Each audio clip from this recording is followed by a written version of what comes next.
Thank you very much for this informative presentation, and I think that this will raise lots of questions, and I have a quick comment on a point. We paused on it in one of the slides, that Iran, in the most fanatic governorates, they conduct awareness campaign and they face succeed. You did not mention what is the role of the religious speech. We didn't look and we didn't focus on the religious speech and the effect of the religious people on the community, on this society. Is now what is the role of the religion institution as an influencer that has a strong effect in the governorate? A country like Turkey, the ruler party, throughout the 15 years, it has a religious perspective, and this is a point that you neglected in your study. I'm talking about this study specifically. You should focus on this. The other point is, what is the role of Al-Azhar?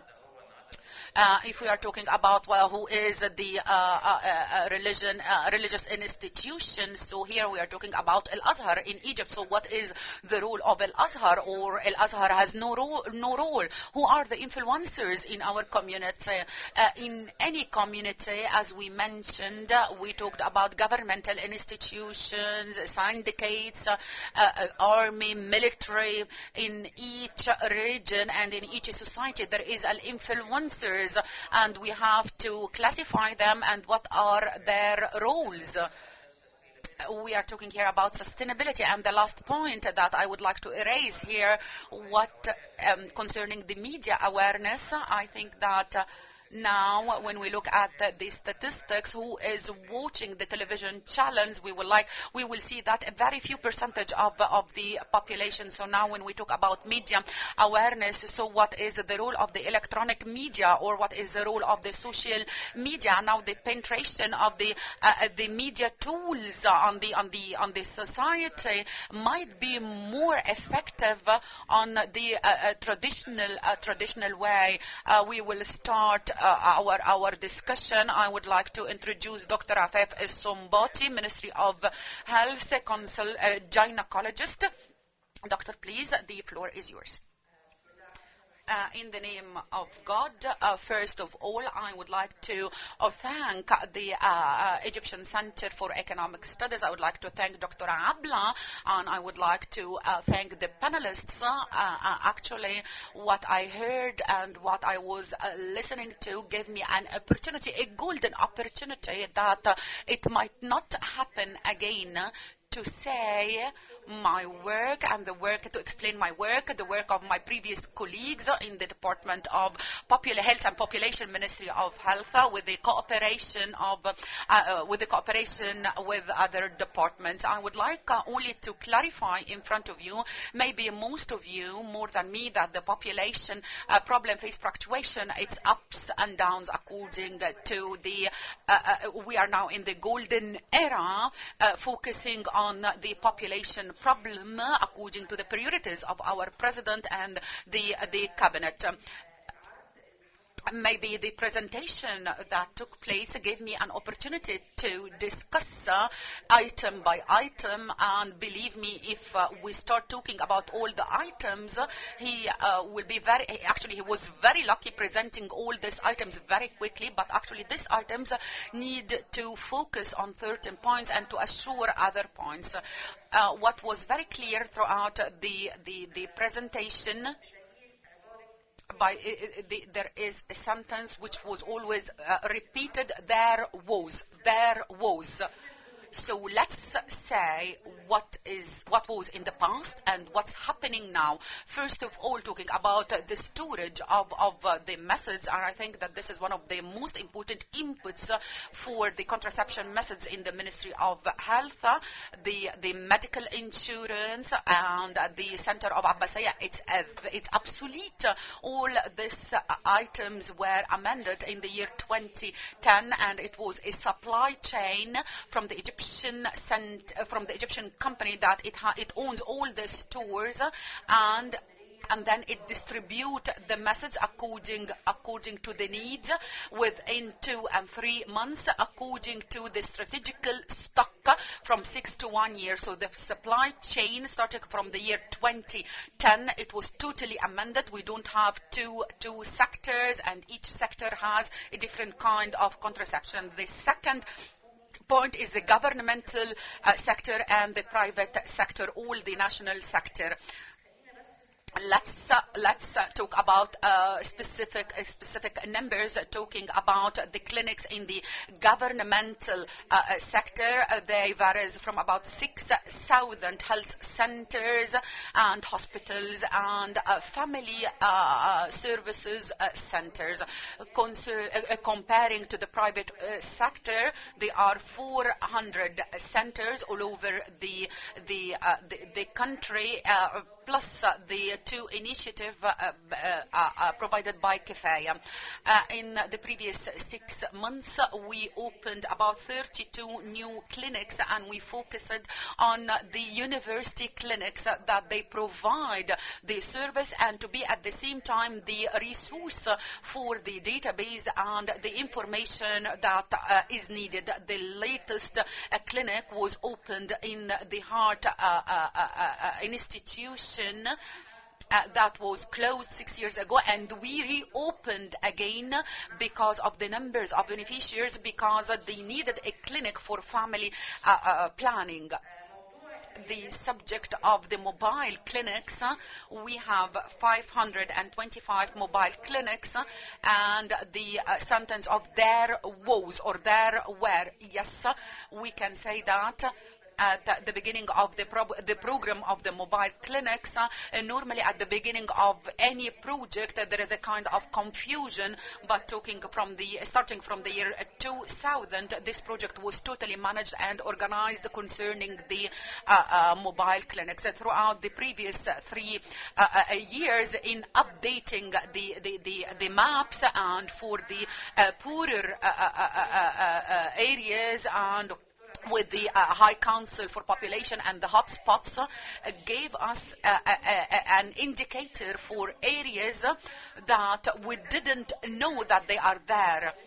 And we start focusing on it, and recently we submitted to Dr. Amra Hassan, submitting all the update information concerning these hotspots, and we're starting our plans 2019 to send convoys to such areas, either they are to provide services or to raise the awareness, and the year 2019 will witness on this.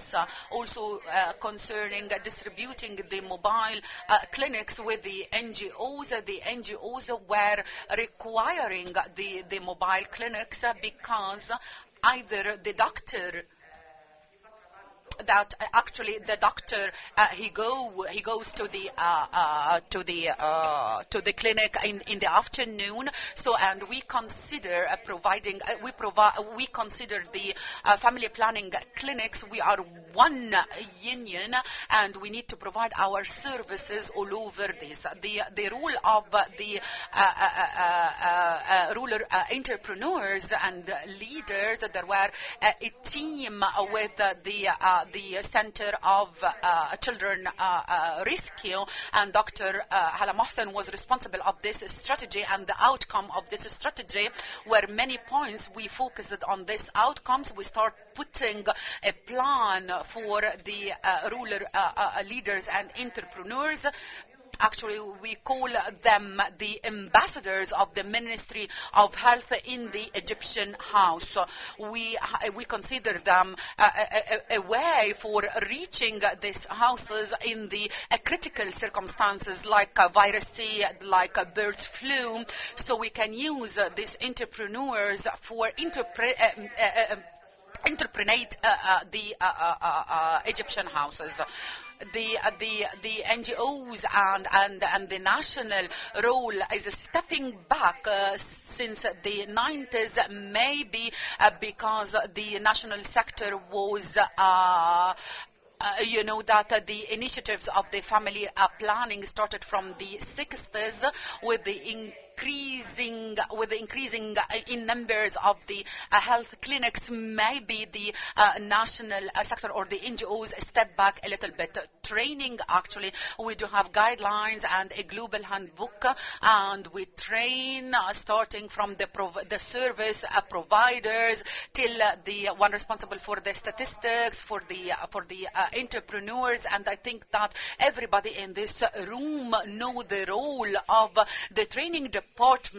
We train in everything, starting from providing the service, consultation, actually the tools that we use for decision making. We design training courses for the nurses, for the physicians, for the doctors, and it was translated in Arabic because it was in English and it was accredited by the WHO. The training is there because the population department is characterized for training all the sectors all over the governorates and all over Egypt. The cadre of the medical supervisor. We have it here in Egypt, and you cannot find this cadre in any other country except here in Egypt. This supervisor is a gynecologist, and he's very well trained on the family planning, and this is a cadre or a profession that is responsible for doing the training, and we use it now in most of the governorates. Training the doctors in the hospitals,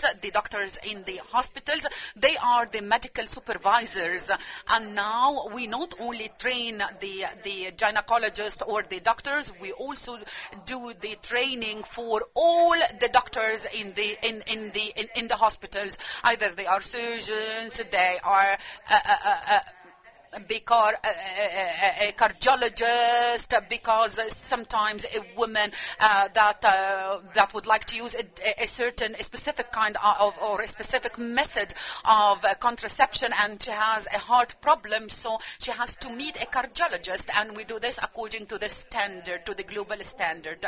Then talking about the turnover, the lack of the service providers, this is a complaint that Egypt is suffering from. And actually the Minister of Health and Population is trying hardly with the syndicate in order to find out new solutions to solve these problems concerning the service providers and the cooperation with the World Bank, because I heard a sentence that the World Bank is not working in the targeted governorates. Let's talk about the loan that we are working on it. Dr. Khairi is a consultant for the World Bank. This loan, the percentage of the Ministry of Health and Population is about $40 million.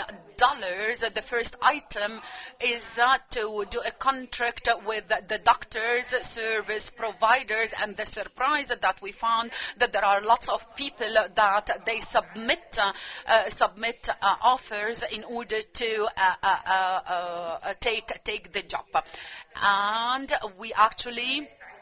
And still, actually, we actually communicated with the doctors and the nurses that they retired with a new initiative under the name Complete With Us, and actually most of them responded to this initiative. We started with the United Nations Population Fund, and let me thank the United Nations Fund for the support given to Egypt, to the Ministry of Health. Is working working with us strongly, and this year we started the task shift and the task share, and actually the nurses, they took the task of providing the beneficiaries, not the new ones, but the one that they come many times to the centers for the resupply. We are working on the supply for the new clients, and after that we are going to work on the task shift. Now with the syndicate of nursing, we are working together, discussing the laws and the legislations in order to see how we are going to put this into action. And recently, in the near future, we are going to put a certain strategy. Actually, we don't push to use a certain method of contraception, but we look for what is the best for them for the long term, like the IUD that can rest for like 12 years, and for the capsule that can be valid for more than 3 years. So we look for the best way. The condom zero usage. Let's say that the governments that we focus on and the target groups concerning using the condoms, and we have to put in consideration the cultures, but actually the condoms are there in all the service providers centers. Actually at the beginning of the agreement for implementing the Implanun, but now we registered the Implanun for the private sector. But can you imagine that we buy it for the health centers, one for 225 Egyptian pounds, and for the private sector it is only for 900 Egyptian pounds. So actually this will make us a little bit afraid that we are afraid that the subsidy is not reaching those who deserve it. Let's talk about the Implanun. We have a kind of restriction for using the Implanun. Actually, we take the ID, the national ID of the users. Me and my colleagues from our offices, we take their numbers and their ID numbers, and we talk to them. We talk in a nice way in order not to make her panic that the Ministry of Health is phoning her or is sending to her letters. It's a kind of a campaign that is conducted by the department. So the issue of the Implanun, the ministry is supporting it more than 95%. We buy it for 225 Egyptian pounds, and we offer it in the health centers for 5 Egyptian pounds, and in the poorest areas sometimes it's for free, and in the universities and the faculties it's for 10 Egyptian pounds. Of course, these rural female leaders are still working with us, but the World Bank is going to work in the Upper Egypt and in the governorates with the least, with the lowest rates of using the contraceptives, because these places have characteristics that are adversary to growth. When it comes to sterilization, we compared different countries in this aspect, and I can reassure you that we work according to religious beliefs.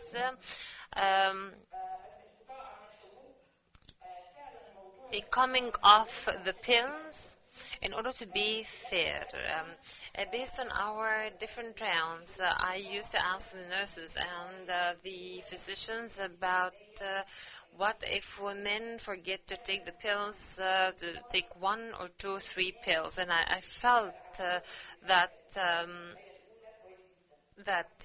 people are usually very concerned when they miss the first pill, but after missing the 3 pills, people tend to not to care very much. But if there is a schedule posted on the wall, women will stick to the schedule better. So the WHO and the UNFPA, we had a pill for treats that's going to be available across all of the family planning clinics. Well, the time is upon us, and I would like to tell you that unfortunately your time is very limited, so you have 1 more minute. Since we do not have much time, going to the recommendations, we should encourage the most effective method. There is no one perfect method. The perfect method is the one that is agreed upon between a husband and a wife and with the least side effects. But I usually listen to the term the unmet demand or the unmet need. So I would like to urge my colleagues and my experts to tell the people what are the unmet need. An unmet service means that that a lady seeks a certain contraceptive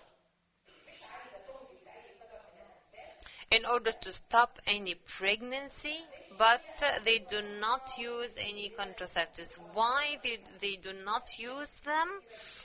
Dr. Fatma can pitch in, but maybe because the right contraceptive is not available.